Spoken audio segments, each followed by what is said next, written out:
साथियों, कोरोना के इस संकट ने वर्क कल्चर के साथ ही नेचर ऑफ जॉब को भी बदल करके रख दिया है और बदलती हुई नित्य नूतन टेक्नोलॉजी ने भी उस पर प्रभाव पैदा किया है।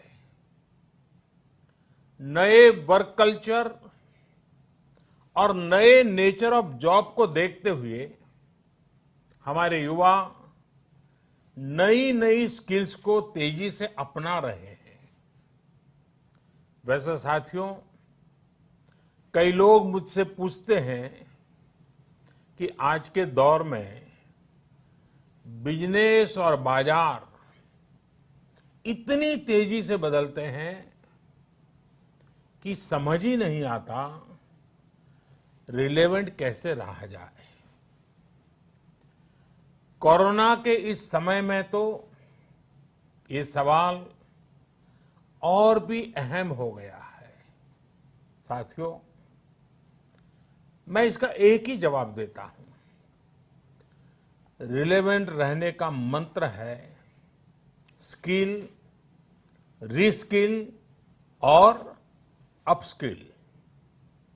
स्किल का अर्थ है आप कोई नया हुनर सीखें। जैसे कि आपने लकड़ी के एक टुकड़े से कुर्सी बनाना सीखा तो आपका हुनर हुआ। आपने लकड़ी के उस टुकड़े की कीमत भी बढ़ा दी, वैल्यू एडिशन किया, लेकिन ये कीमत बनी रहे इसके लिए नई डिजाइन, नई स्टाइल, यानी रोज कुछ नया जोड़ना पड़ता है।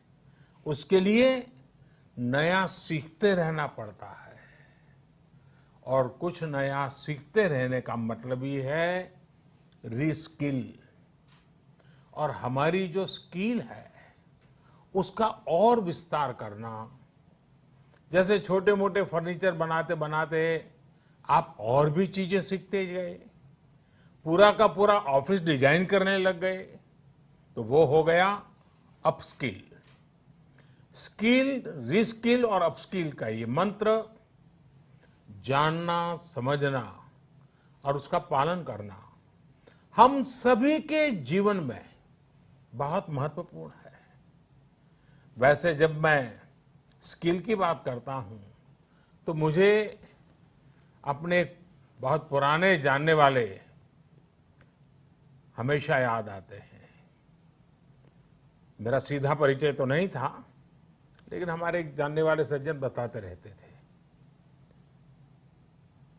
वो उनके किसी परिचित के विषय में बताते थे कि वो ज्यादा पढ़े लिखे तो नहीं थे, लेकिन उनकी हैंडराइटिंग बहुत अच्छी थी।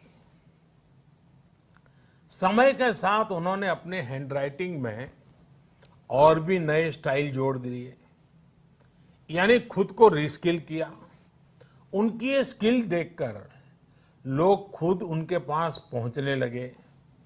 लोग उनसे कहते थे कि हमारे यहाँ स्पेशल ओकेजन है तो इनविटेशन कार्ड पर नाम वगैरह लिखने का काम आप कीजिए। बाद में उन्होंने खुद को रीस्किल किया, अपस्किल किया। उन्होंने कई और लैंग्वेजेस में लिखना शुरू किया और इस तरह से एक प्रकार से वो उनका कारोबार बन गया। बैठे बिठाए लोग उनके पास एक काम लेकर के आने लगे। शौक से पनपा हुआ एक हुनर रोजी रोटी का और सम्मान का भी एक माध्यम बन गया। Subscribe now and press the bell icon. Never miss an update.